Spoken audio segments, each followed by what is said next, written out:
Jesus Christ.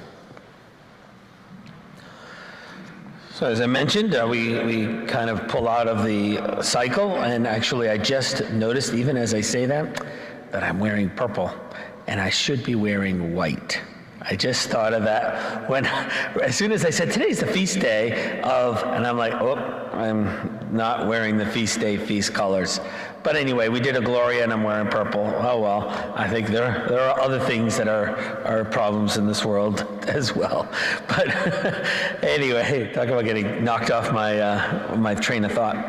But today, as we celebrate the feast day of Peter, the chair of Peter, one of the things that came to my mind is to realize that this feast day, like a lot of the significant feast days in our church, is a contentious thing between Protestants and Catholics, right? So we know that that whenever I'm dealing with RCIA, when the people are thinking about becoming Catholic, especially if they come from the Protestant church, they will always talk about the infallibility or the role of the Pope, right? Today is that when the Pope speaks ex cathedra, which he hasn't done it, but the chair of Peter has a special role in the role of the apostles and the role of the bishops and of our church as the spot because of his confession of faith. Right, and we know that that's often a stumbling block for people to coming into the church.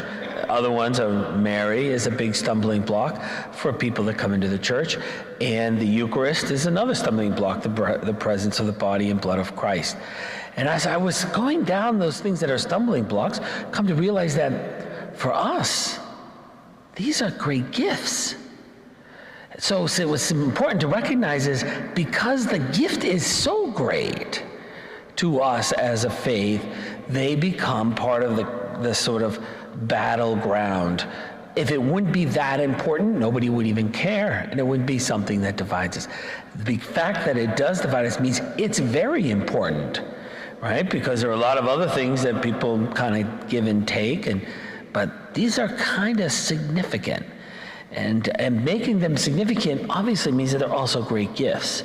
So today, like when we have the gift of Mary that on a feast day, when Jesus gives the Blessed Mother to St. John and John to the Blessed Mother, it's our understanding of God giving the Blessed Mother to the church. Certainly the Eucharist on the night before he died, do this in memory of me, as a gift to the church of his presence. And then today, when we have the Peter the Pope as one who unifies us around the world, that kind of holds us together, but as one who sort of has the responsibility for the deposit of faith, that's us also a great gift to us as a church. A great gift to us as a faith that has kept this faith for 2,000 years, and probably another 2,000 if God gives us that grace, But because it's such a great gift, and because it's very important, it's something that ends up dividing Christianity, because of believing and not believing is pretty significant. So as we continue the celebration, we'll recognize first gratitude, the gift of grace, the gift that's been given to us. Second, a thanksgiving. So it's a day when we celebrate something and we recognize that somebody gave us a great gift. One of our responses is at least to say thank you for the gift, right? We've been taught that since we were little. What do you say? Thank you.